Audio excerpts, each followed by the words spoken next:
Estamos a menos de um mês da hora que você terá que ir lá na urna escolher o seu candidato, quem você quer no comando dessa cidade.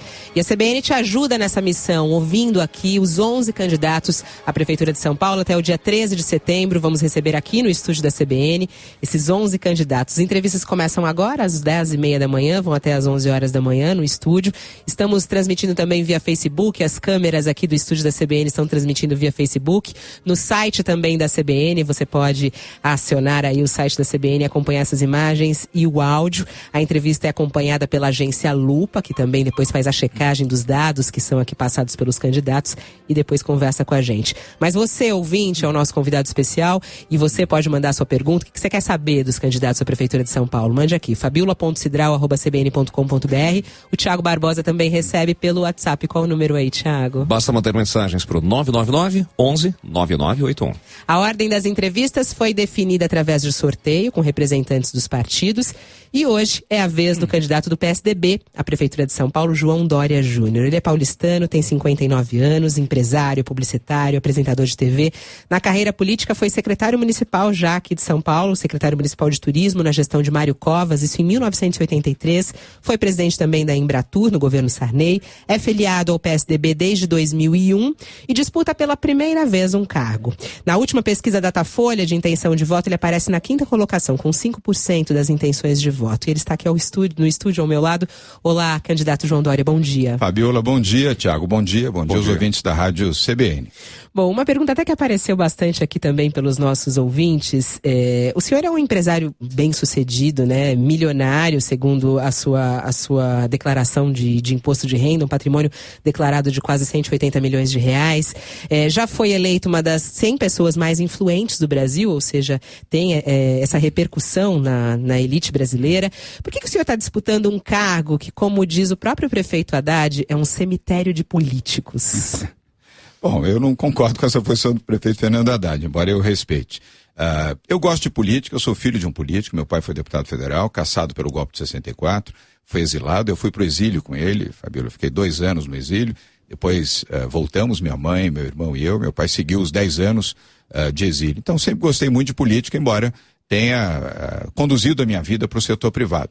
Com um hiato, durante 7 anos eu atuei no setor público, conforme você mesmo fez aqui a menção. Eu fui secretário do Mário Covas, secretário de turismo, eu comandei a Paulistur, que hoje chama-se SP Tours, e depois fui presidente da Embratur, muito jovem, com 23 anos fui secretário, depois com 25 fui presidente da Embratur. Foram 7 anos de vida pública e voltei para o setor privado, onde cumpri a minha longa trajetória, 45 anos aí de trabalho, estou com 58 anos. Eu gosto de São Paulo, sou apaixonado pela cidade, filho de nordestino, meu pai era baiano, mas aqui eu ganhei tudo, ganhei a minha família, minha esposa, meus filhos, amigos, a oportunidade de trabalho e gosto muito de São Paulo. E hoje eu posso ajudar, posso contribuir com a minha experiência do setor privado, a minha experiência também dos 7 anos de vida pública para melhorar São Paulo.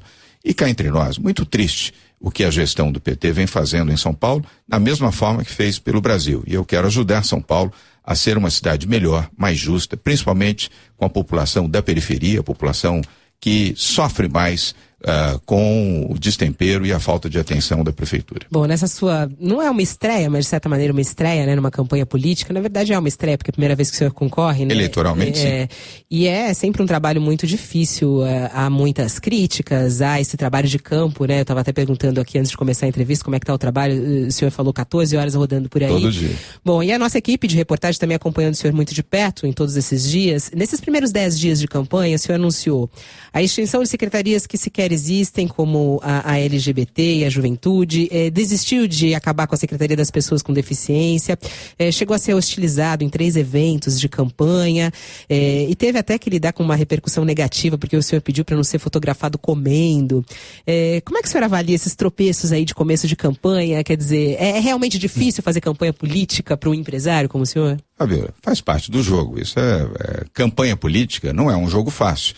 É um jogo difícil, intenso, você tem adversários, tem apoiadores, faz parte do jogo. Isso eu entendo que é parte desse jogo. É a primeira vez que eu participo dessa experiência eleitoral. Estou gostando, quero te dizer que estou gostando bastante de fazer isso. É uma experiência enriquecedora, humana, muito intensa, mas muito, repito, muito enriquecedora. E faz parte, essas circunstâncias do toma aqui, toma canelada colar, faz parte do jogo. Já pode fotografar comendo, né? Já tirei várias fotos comendo pastel, coxinha. Qual foi esse incômodo inicial? Não, foi porque um dia eu estava almoçando, lá no Mercadão até, e tinha acho que uns 5, 6 fotógrafos, eu não conseguia comer com calma, porque era fotos e fotógrafos o tempo inteiro. Eu disse, olha, deixa eu comer, eu termino de comer, aí vocês fazem as fotos. Esse é um aperitivo do que é se tornar um político em São Paulo, né? Mas foi exatamente esse fato, viu, Fabiola? Não foi o fato. Tanto é que eu fiz várias e várias fotos antes e continuo a fazer, me alimentando. Esse final de semana mesmo, fui à feira, lá no Campo Limpo, comi pastel, tomei caldo de cana, não tem nenhum problema. Faz parte da campanha, tem que fazer isso também. Claro. Bom, hoje um dos assuntos na cidade é o impeachment, as manifestações contrárias ao impeachment, contrárias ao governo Temer também. Há muitas denúncias de abuso da violência policial, por exemplo, há relatos de pessoas machucadas, uma jovem que teria perdido o olho na semana passada, hoje a notícia de 26 pessoas que foram presas antes mesmo do início da manifestação. Qual é a sua análise sobre o comportamento da polícia e sobre essas manifestações aqui em São Paulo? Olha, Fabiola, eu entendo. Manifestações são legítimas, sempre, em qualquer circunstância, desde que sejam pacíficas. Sendo pacíficas, elas são legítimas e sendo também, de preferência, que não incomodem, interfiram fortemente na vida da cidade. Porque outras pessoas têm o direito de ir e vir, têm o direito de trabalhar, de acessar os hospitais, enfim, terem as suas vidas não interrompidas por manifestações. Mas sempre que elas são pacíficas, elas são legítimas. Não defendo violência por parte nem daqueles que se manifestam, muito menos pela Polícia Militar do Estado de São Paulo. A Polícia Militar, de maneira geral, tem se comportado de maneira adequada. Houve esse incidente com essa jovem que um estilhaço atingiu o seu olho direito, e lamentavelmente ela perdeu a sua vista direita. Não foi o primeiro, né? Já tivemos outros casos também, de uma fotógrafa, inclusive. Ontem teve um jornalista da BBC Brasil também que foi agredido. Eu não defendo isso, mas a circunstância, é muito difícil você também, diante de uma circunstância onde começa a violência, você ter ali um regramento para que não haja nada, não aconteça nada, vamos dizer, de errado, nem de uma parte, nem de outra. Eu não defendo isso e não acho isso um bom comportamento. Mas é preciso compreender que numa situação onde você tem 20, 30, 40 mil pessoas nas ruas, e uma situação de black blocs vão quebrando, vão destruindo, etc., a polícia tem que reagir. E ali as bombas de gás lacrimogêneo, as ações, às vezes provocam situações inadequadas como essa, que eu lamento bastante. Então, na sua opinião, a postura da polícia não está correta nesse momento? Não, eu diria que ela não está incorreta, mas ela pode ser aprimorada para evitar incidentes como esses.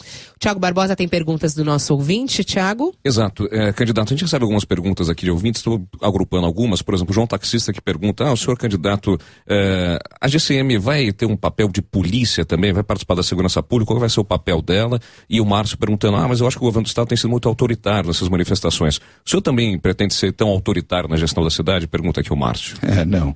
Eu vou responder primeiro o João perguntando sobre a GCM, a Guarda Civil Metropolitana. João, a Guarda Civil Metropolitana vai voltar a ter o papel que já teve e não tem na gestão Fernando Haddad. Ela não são 6 mil servidores, são 6 mil agentes, Fabiola, que não estão a serviço da população, na defesa da população, nem do patrimônio público. Se estivesse, nós teríamos proteção nas escolas, nas UBSs, nas AMAs, nas AMES, nas praças, nos parques, e não é isso que acontece. A própria CBN tem denunciado aqui, quase todas as manhãs, a falta de policiamento, por exemplo, nos parques públicos da cidade. E o que faz a GCM? Fica convocada pela prefeitura para multar, penalizar as pessoas, principalmente com as pistolinhas escondidos atrás de colunas ou em cima de viadutos. A GCM vai voltar a fazer aquilo para a qual foi formada e foi constituída, João. Defender o cidadão, defender a cidade, proteger o patrimônio. E em relação ao Márcio, eu não defendo violência. Aliás, violência não constrói nada, nem de uma parte, nem de outra. Defendo manifestações não violentas. E entendo também que os próprios manifestantes devem preservar. Ontem eu percebi até que os manifestantes, no domingo, procuraram isolar aqueles black blocs e aqueles baderneiros para que isso não pudesse criar uma situação de confronto e uma imagem negativa também dos movimentos legítimos de protesto. Mas temos que fazer isso em paz e também fazer a proteção em paz. A questão dele foi se o senhor vai ser menos autoritário que o governo de Geraldo Alckmin. Foi a pergunta eu dele. não entendo o governo de Geraldo Alckmin um governo autoritário. Não é um governo autoritário. E logo eu não seria um governo autoritário também. Aliás, no seu plano de governo fala, né, que o senhor vai buscar ativamente a participação da sociedade civil nos assuntos municipais. Como é que vai se dar isso? Bem, primeiro com os canais, abrindo os canais, participando, conversando, dialogando. A sociedade civil ela é bem organizada em São Paulo, nos bairros, nas comunidades e também nas suas entidades, nas suas associações, desde a associação comercial, Lions, Rotary, as associações de bairro. As comunidades se organizam bem em São Paulo, Fabíola. É preciso manter o diálogo permanente. E outra coisa, é preciso que o prefeito frequente a cidade. Não pode ser um prefeito de gabinete. Um prefeito de gabinete vive isolado. Uma das falhas do prefeito Fernando Haddad. Talvez se ele tivesse saído mais, frequentado mais a cidade, talvez não tivesse uma avaliação tão ruim como tem hoje por parte da população. Você precisa frequentar a cidade, ir ao encontro da população e não fazer isso apenas durante o período da eleição. Temos perguntas dos nossos comentaristas aqui. O Kennedy Alencar já conosco. Bom dia, Kennedy. Bom dia, Fabíola. Bom dia, candidato João Dória. Bom dia, Kennedy. Candidato, o senhor tem feito uma campanha na qual o senhor faz questão de dizer que não é político, mas empresário. Como o senhor lembrou, o seu pai, o João Agripino da Costa Dória, ele foi deputado do antigo PDC, o Partido Democrata Cristão, e foi cassado pela ditadura militar de 64. O senhor virou candidato do PSDB com o apoio decisivo do governador Geraldo Alckmin, que é um médico que fez uma longa carreira política. Portanto, a forte influência de dois políticos tradicionais na vida do senhor e na sua candidatura. Então, faço duas perguntas para o senhor, candidato. O senhor não está sendo contraditório e piorando a política ao demonizar os políticos? E não está iludindo o eleitorado com uma campanha que vende uma ideia equivocada de que dá para administrar uma cidade como se ela fosse uma empresa? Kennedy, primeiro sempre o meu respeito por você, um grande jornalista e por quem eu tenho profunda admiração. Primeiro, eu não demonizo os políticos, eu sempre digo, sou empresário, continuo sendo empresário na vida pública, gosto do que faço, sou um administrador, sou um gestor e entendo que isso que a cidade precisa neste momento. Não falo mal dos políticos, eu respeito, até porque não há democracia sem política, não há democracia sem legislativo, executivo e judiciário. E quanto à administração, eu desejo fazer uma administração eficiente na cidade de São Paulo e trazer a experiência privada, Kennedy, exatamente para a gestão pública. E percebo que a população também deseja isso. Majoritariamente, a população tem até uma certa repulsa. Entendo até que de forma injusta, porque coloca bons e maus dentro do mesmo caldeirão e faz uma avaliação negativa dos políticos de maneira geral. Não entendo que isso seja justo, até porque precisamos valorizar e respeitar os bons políticos e, evidentemente, afastar e declinar, vamos dizer assim, daqueles que são maus políticos e fazem as más práticas na política. Mas há, na sua maioria, gente boa dentro da vida pública brasileira. E eu vou respeitar sempre isso, mas serei um gestor privado na vida pública. Agora, sobre administrar a cidade como uma empresa, como o Kennedy perguntou também, candidato. Com eficiência, mais do que com uma empresa, com eficiência, Kennedy. Você pode fazer uma administração mais eficiente, mais transformadora, mais inovadora, respeitando, evidentemente, a função pública, que é servir a população e, principalmente, Fabíola, servir a população mais humilde, a população que tem mais necessidade da presença pública, especialmente na saúde, na educação, na habitação popular, transporte público e, obviamente, em segurança. Bom, quando o senhor sempre fala, né, de enxugar o Estado, enxugar a Prefeitura, no mínimo possível, o senhor sempre fala em conceder a iniciativa privada a alguns órgãos e fala muito sobre as parcerias público-privadas.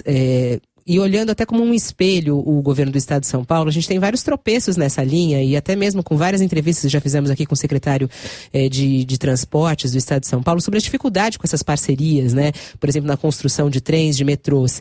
Como é que o senhor vai lidar com essa situação? Até para que as empresas possam entregar o melhor. Como é que vai ser essa fiscalização? Como é que vai ser essa entrega do Estado para a iniciativa privada? Bem, Fabíola, as demonstrações positivas são muito maiores do que as negativas. Sempre pode haver algum erro. Isso é natural que possa existir. Quem faz está sujeito a errar. Mas praticamente todas as linhas de metrô a gente tem esse problema, né? A gente tem o atraso frequente das entregas, abandono de obras nós tivemos também. Mas isso não foi uma responsabilidade do Estado. Não, foi das empresas, mas, por exemplo... uma empreiteira que deixou de cumprir o contrato. A iniciativa privada que atua no lugar do Estado. Pois é, mas você tem as novas linhas todas feitas em PPPs e vão neste momento, no cronograma. Você está sujeito a isso, mas é sempre uma opção melhor você ter parcerias, concessões e até mesmo privatizações em áreas onde o Estado não tem competência adequada ou não tem recursos para fazer o que precisa ser feito para melhorar a condição e a eficiência do Estado. Vou te dar um exemplo positivo no governo do Estado, que eu tenho utilizado até em defesa da privatização do Parque AMB aqui na cidade de São Paulo.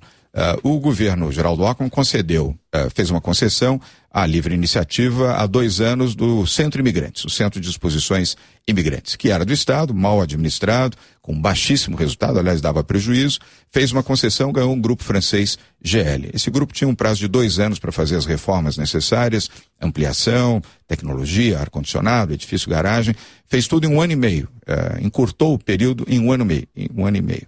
Para 1 ano e meio. 400 milhões de investimento, Fabiola. Hoje, o Centro Imigrantes, que chama-se São Paulo Expo, atende as principais feiras do país, levou quase todas as feiras, as principais do AMB. O AMB perdeu 51 eventos no seu pavilhão de exposições, 72 eventos no seu complexo, a maioria exatamente para o São Paulo Expo, que, por uma gestão privada, hoje oferece eficiência, mais empregos, eles quintuplicaram o número de empregados, fizeram edifício garagem, fizeram a alça de acesso, desonerando o Estado e o município desse custo, colocaram ar-condicionado, tecnologia de primeiro mundo, valorizando uma iniciativa que gera empregos e oportunidades. Quanto mais feiras tivermos em São Paulo, mais empregos e mais oportunidades de negócio são gerados aqui. Esse é um exemplo positivo. Esse é o modelo que você quer seguir no AMB, né? Esse é o exemplo que nós vamos seguir do Pacaembu. No AMB. Vai ser vender o Pacaembu ou concessão também? Não, é até bom para esclarecer, Fabíola. Nós vamos fazer concessão ao setor privado. Nós não vamos vender o Pacaembu. Será uma concessão por tempo determinado,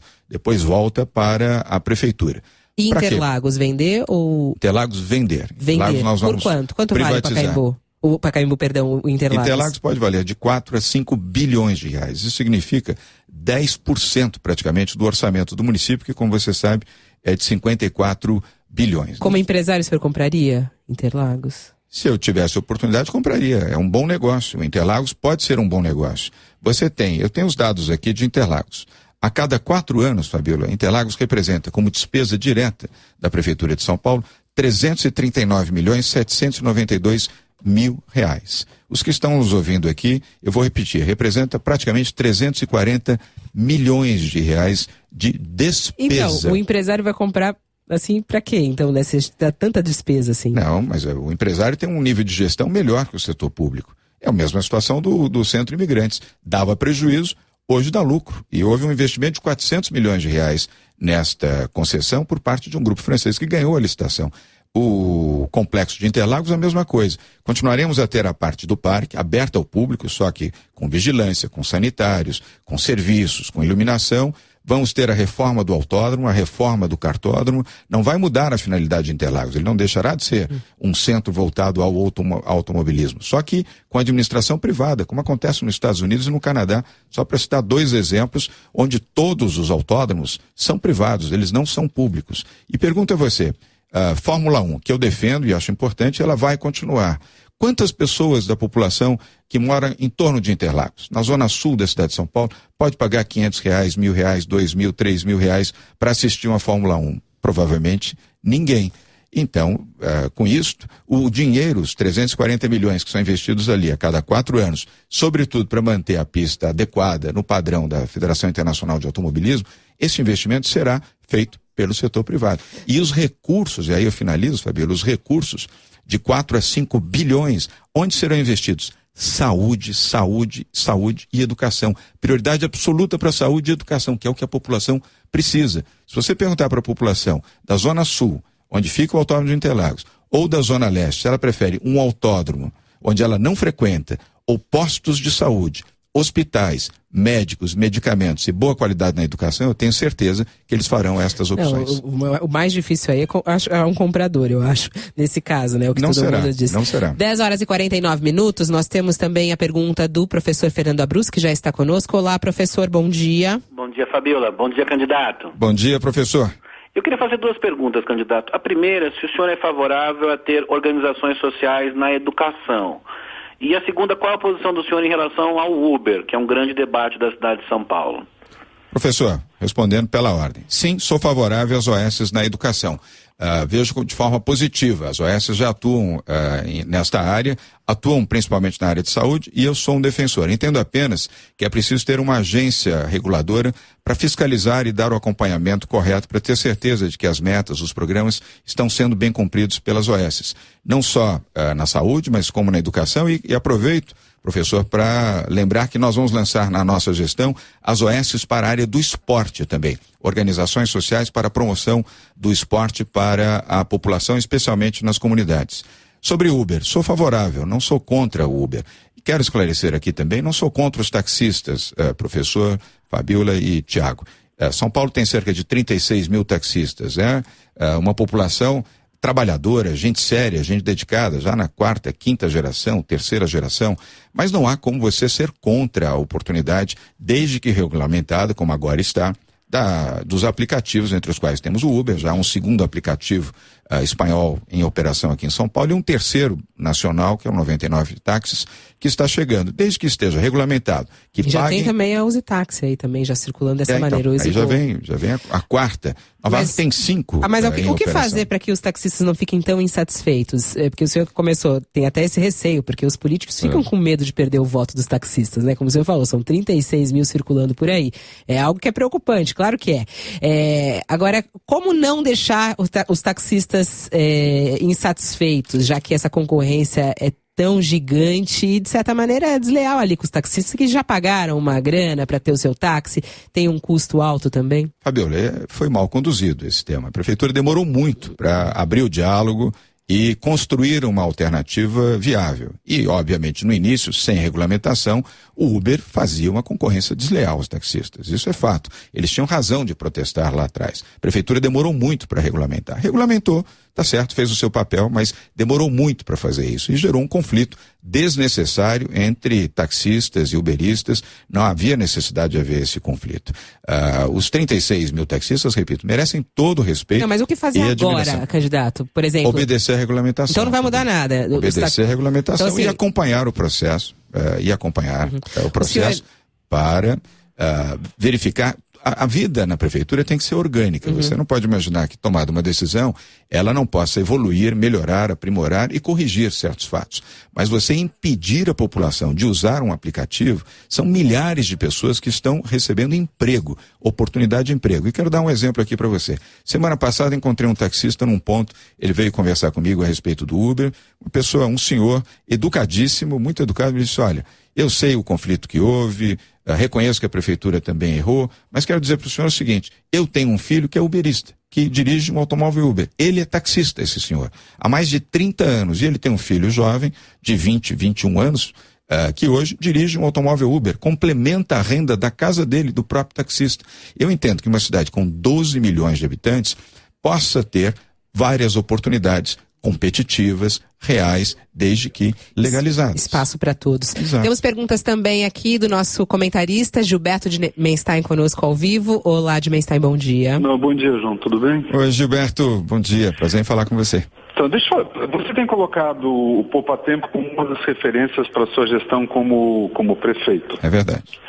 Minha pergunta é bem simples. Quando a gente vai tirar um passaporte, a gente chega lá, marca o horário, 10 horas é atendido. Quando vai tirar um documento no Poupa Tempo, marca um horário, você não atrasa nem 5 minutos. Minha pergunta é simples: por que isso não pode acontecer num centro de saúde? Por que com tantos aplicativos, eu estou pegando o tema que você está colocando agora, tantos aplicativos de geolocalização, de banco de dados, precisa ainda existir uma fila desumana para as pessoas? Ou seja, não dá para acabar com a fila no setor público apenas usando o que existe de mais rudimentar na tecnologia da informação, a começar nos centros de saúde? Gilberto, eu também queria aproveitar para dizer aquilo que eu sempre falo quando te encontro, a minha admiração que tenho por você, de muitos e muitos anos. Você tem toda a razão. Poupa-tempo é a referência padrão do serviço que nós desejamos para a prefeitura. Tanto que eu tenho falado muito disso. O nosso padrão de serviço público para a prefeitura será o padrão poupa-tempo. Tudo funciona no poupa-tempo. Não há pessoa que, nos ouvindo agora, que tenha utilizado um serviço poupa-tempo e tenha sido frustrado, tido um mau atendimento, um mau serviço, uma pessoa que tenha sido rude ou que o horário combinado não tenha sido rigorosamente cumprido e o seu documento entregue dentro do prazo determinado, ou no próprio poupa-tempo ou através do correio. E é esse padrão, Gilberto, que nós desejamos para a Prefeitura de São Paulo. E você tem toda a razão. Não há razão para a situação da saúde viver essa penúria, é dramático isso, é um problema dramático. Só não é pior porque o Estado acaba suprindo as deficiências da Prefeitura. Eu lamento muito. Eu até tenho uma relação republicana com o Padilha, que é o secretário de saúde do município. Nunca escondi essa relação fluida com ele, mas ele assumiu já a situação de debacle na saúde do município. O prefeito agiu mal, tratou mal, enfim, não foi eficiente nessa área. O que já era mal ficou péssimo. Hoje a situação de saúde é o problema mais grave. Aliás, é o que vai... Mas como exemplo, o senhor traz o que a saúde do Estado oferece, que também é muito criticada. Não, mas a saúde do Estado é bem melhor do que a do município. Mas vamos ao ponto que disse o Gilberto. Primeiro, nós temos que ter os aplicativos, tecnologia. Não faz sentido mais você ter prontuário de papel. A pessoa, cada vez que vai no pronto-socorro, na UBS, na AME ou na AMAS, você tem que ficar preenchendo papel. Isso é uma coisa do passado, século XIX. Isso é o que muitos candidatos têm falado isso, né? Do prontuário eletrônico. Até pesquisando sobre isso, pesquisando isso, falando com especialistas na área de saúde, isso é algo que a gente fica falando para o prontuário eletrônico. Para colocar isso em prática, é um custo altíssimo. Há um movimento enorme. Qual seria o custo disso? Porque não é apenas o custo do cartão, é o custo de todo um sistema que tem que ser colocado, e não só na rede municipal, mas na rede de todo o SUS, né? Qual é o custo disso? É o custo da eficiência. Tem que ter eficiência. O custo não é alto. Primeiro que na nossa proposta, não vamos usar o cartão SUS. Não vamos criar um outro. Claro, vamos usar o cartão que já existe. Não, mas eu digo para informatizar todos os sistemas, como você vai interligar tudo isso? Atitude, iniciativa, gestão, é o que falta na prefeitura. Não falta dinheiro para a saúde. 9 bilhões de reais é o orçamento para esse ano, Fabiola. É muito dinheiro. Falta gestão, eficiência de gestão para a saúde. Então, prontuário eletrônico tem que existir. Isso é de uma obviedade clara. O cartão SUS, você não precisa tirar outro cartão, gastar outro... Tem perguntas do nosso ouvinte aí pra gente... Só para, nessa área da saúde, o Godofredo, que é morador da cidade de Tiradentes, ele explica que a grande dificuldade que tem lá na cidade de Tiradentes é a falta de médicos, por falta de segurança. Como levar a segurança, se tem aí por trás aí a história, ele faz aqui uma relação com o PSDB, a falta de segurança no estado como um todo. Godofredo, você tem razão. A cidade de Tiradentes sofre muito. Aliás, a zona leste da cidade de São Paulo sofre demasiadamente com o problema de saúde. Eu acabei de mencionar, Godofredo, aqui no início da nossa entrevista, que a Guarda Civil Metropolitana tem 6 mil agentes. A Guarda Civil Metropolitana não faz a proteção das UBSs, não faz a proteção das AMAs, não faz a proteção das AMES. Eu fui visitar as UBSs e tenho conversado, e gente valorosa, inclusive, eu queria ressaltar aqui, funcionários públicos municipais valorosos e dedicados. A queixa deles maior, por isso é que não funciona de noite. A maioria não funciona à noite porque não tem segurança. Então a segurança vai ser com a GCM? Claro, tem que ser. Tem 6 mil agentes treinados para isso, são treinados por policiais militares. Tem que fazer a segurança para garantir ao Godofredo e às famílias da Zona Leste de São Paulo o direito de acessar essas unidades, inclusive à noite, e colocar o funcionamento 24 horas por dia.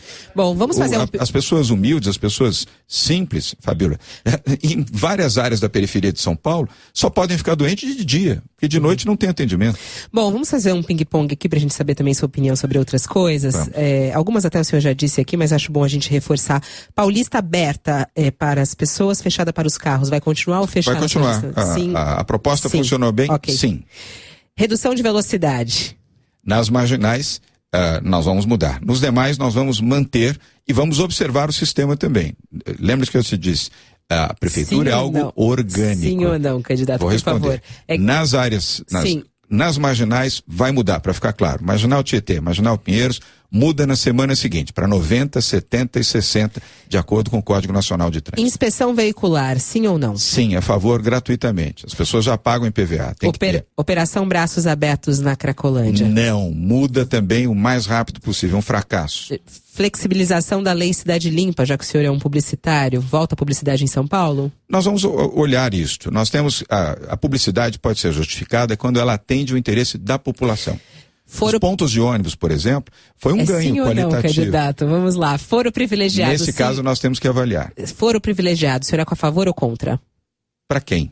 Foro privilegiado para os políticos, né? Eu sou contra. Contra. Doação de empresas para campanha eleitoral, a favor? Sou a favor. A favor. Não funciona do jeito que está. Pedágio urbano? Não. Uma qualidade e um defeito seu? Qualidade, eu sou uma pessoa justa, sou criteriosa. Um defeito, eu sou obstinado, absolutamente obstinado. Sou determinado. Isso é defeito, determinação? Sob certo aspecto, sim. Porque eu não largo nada, não deixo nada, não desisto de nada. Ouvimos hoje aqui, recebemos aqui o candidato do PSDB à Prefeitura de São Paulo, João Dória. Muito obrigado pela entrevista, um bom dia ao senhor. Muito obrigado, Tiago, Fernando, Kennedy, Gilberto de Menstein e os ouvintes também da CBN. Obrigado. Amanhã a gente segue aqui em entrevistas com os candidatos. Vamos receber aqui amanhã Luísa Erondina do PSOL. Você pode mandar sua pergunta, participar conosco, fabiola.cidral@cbn.com.br. 11 horas agora.